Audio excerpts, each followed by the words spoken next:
قدرمنو لیدونکو السلام علیکم، وخت مو په خیر. د نن ورځې تازه ډیر مهم او لنډ خبرونه له موږ څخه په لنډو کې واورئ.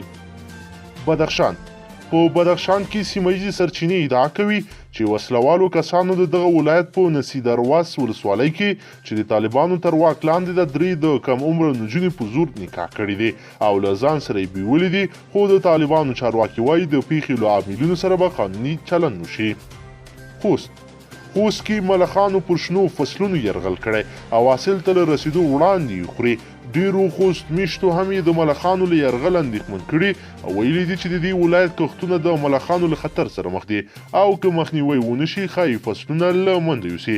په ورته مهال د افغانستان د کرنې او مالدارۍ وزارت وایي په خوست کې د ملخانو یرغل د کروندو محصولاتو ته زیان نه دی اړولی. د کرنې او مالدارۍ وزارت مطبوعاتي مسؤل اکبر رستمي رسنیو ته ویلي ډیر ژر به دغه ملخان خپل لوری بدل کړي. د ډاکټر عبدالله په مشرۍ د ثبات او همپالنې ټاکنیزې ډلې مخکښ غړی ډاکټر انورالحق احدي نن په کابل کې د یوې خبري ناستې پر مهال ویلي چې ډلې پراخه کچه رایه اخیستې ده. نوموړي ادعا وکړه چې پښتنو په غوڅ اکثریت ډاکټر عبدالله ته رایه ورکړې او زموږ په ټول شموله حکومت کې به پښتنو ته پراخه ونډه ورکړل شي. ایران پوله د ملي امنیت شورا په یوه خبره کړي خبرپاڼه کې ویلي چې افغانستان له ایران سره هوایي او ځمکني تګ راتګ لپاره پوله بیرته پرانستله. افغانستان تر دې وړاندې د کورونا وایرس د پراختیا له ویرې له اعلان سره هر ډول ځمکني او هوایي تګ راتګ په ټپه درولی و، خو اوس امنیت شورا بیرته د دغه تګ راتګ د پیلېدو سپارښتنه کړې ده. منظور پښتین په پاکستان کې د پښتون ژغورنې غورځنګ پی ټی ایم مشر منظور احمد پښتین نن ماسپښین د پاکستاني حکومت له زندان آزاد شو. پښتین چې کابو میاشت وړاندې پاکستان پولیسو په پیښور کې نیولی و د خلاصون لپاره د افغانستان په ګډون د نړۍ په ګڼو هیوادونو کې سوله ییز لاریونونه وشول. د هرات روغتیایي چارواکي په دې ولایت کې د کورونا وایرس 4 نورې شکمنې پیښې هم ثبت کړي دي. هرات کې له یاد وایرس سره د مبارزې لپاره د عامه پوهاوي ورکولو کمیټې مسؤل نذیر احمد رسنیو ته ویلي دي تېره ورځ دوی سره د یاد وایرس په اړه 4 شکمنې پیښې ثبت شوي دي. دا په داسې حال کې ده چې وړمه ورځ هم په هرات کې 3 شکمنې پیښې ثبت شوي وې، خو وروسته یې منفي او یوه یې مثبته ومنل شوه. حسني مبارک د مصر پخوانی ولسمشر حسني مبارک د 1 کالو په عمر نن سه شنبه قاهره کې په روغتون کې ومړ.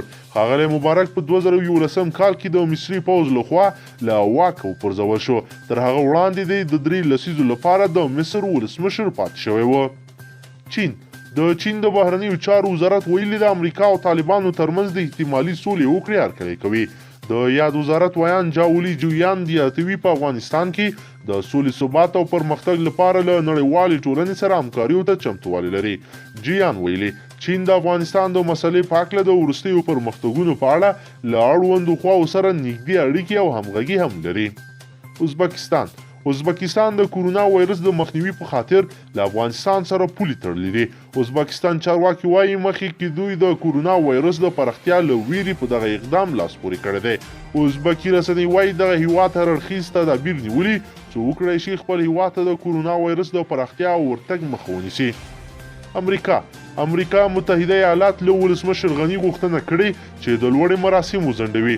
دوی ویلي دوی ځکه د لوړو مراسمو د ځنډ غوښتنه کوي چې د دوی لخوا پیل شوې د سولې پروسه تخریبوي. امریکا ویلي په دې وروستیو کې په دې حساسو ورځو کې داخلي کشمکشونه زیات شوي دي چې د هر څه د سولې خبرو ته زیان رسوي. شګوفه نورزی په ولسي جرګه کې د هلمند ولایت د خلکو استازي شګوفه نورزی په دغه ولایت کې د بېوزلو د لاسنیوي پر موخه نن په یو خیریه بنسټ پرانیست چې په موخه خپل ولسونو ته خدمت کول دي. په ولسي جرګې کې د هلمند ولایت د خلکو دغه استازي شګوفه نورزی وایي چې نن یې په دغه ولایت کې د قومي مشرانو، سپین ږیرو، ځوانانو او ښځو په شتون کې د شګوفې نورزی په نوم خیریه بنسټ پرانیست. حامد کرزی د کابل ادارې پخوانی مشر حامد کرزی په کابل کې د روسیې، انګلستان او چین له سفیرانو سره پر وروستیو سیاسي کړکېچونو او سولې خبرې اترې کړې دي.